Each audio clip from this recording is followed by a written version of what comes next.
ఏం అందరికీ కాదు. నమస్కారం అండి. నా పేరు దీప. ఈ కేసీఆర్ మూవీలో ఎప్పుడు చరిత్రలో మిగిలిపోయేటటువంటి పాటలు పాడాలి. తెలంగాణ దేశం అనే పాట ఇది నాకు అదృష్టపరంగా వచ్చింది.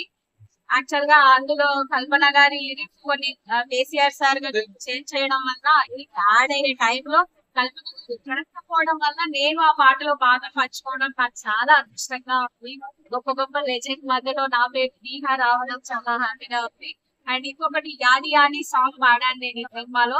ఎప్పటికీ బంజారా జాతికి గొప్పగా వర్ణించిన పాట కాశ్మీర్ శ్యామ్ గారు అండ్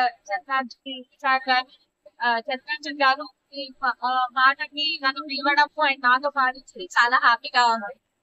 ఎప్పుడు నిలిచిపోయే పాట చాలా సినిమాల్లో చాలా పాటలు పాడతాను కానీ నాకు మాత్రం ఎప్పుడు చరిత్రలో నిలిచిపోయే పాటలు అంటే డెఫినెట్ గా ఇవే అవుతాయి. బంజారా జాతికి ఒక మంచి సాంగ్ మేడం ఇది. బంజారా జాతి ఎంత వరకు ఉంటుందో అంతవరకు ఇది మీ పాట అయితే గుర్తుండిపోతుంది. సో దీనిపై మీరేమంటారు మేడం?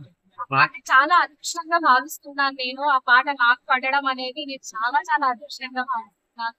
చరణ్ సార్ నాకు ఇంత మంచి అవకాశం ఇచ్చారు. చాలా హ్యాపీగా రాకేష్ అన్న సినిమా తీసినప్పుడు ఎంత మందికి లైక్ ఇచ్చారో ఏదో నాకు తెలియదు. ఈ సినిమా మాత్రం ఆ పాట కోసం నా కోసం పుట్టిందేమో అని థ్యాంక్ యూ. థియేటర్ లో రెస్పాన్స్ చూసినప్పుడు ఆ పాట ఎలా అనిపించింది?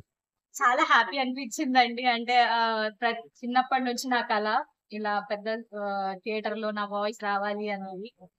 ఫైనలీ నేను ఇంతకు ముందు లగ్గంలో కూడా పాడాను. బట్ ఈ పాట అనేది నాకు స్పెషల్, నా లైఫ్ స్పెషల్ గా ఉండిపోయే పాట.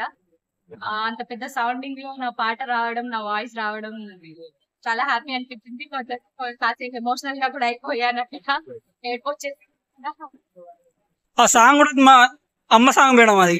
సో అమ్మ సాంగ్ కూడా యాడి యాడి అంటే అమ్మ సాంగ్.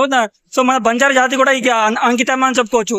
అలాంటి ఒక మంచి పాట పాడడం మీరు ఏ విధంగా స్పందిస్తారు మేడం? చాలా అదృష్టంగా ఫీల్ అవుతున్నాను, చాలా అదృష్టంగా భావిస్తున్నాను. అదే చెప్తున్నాను.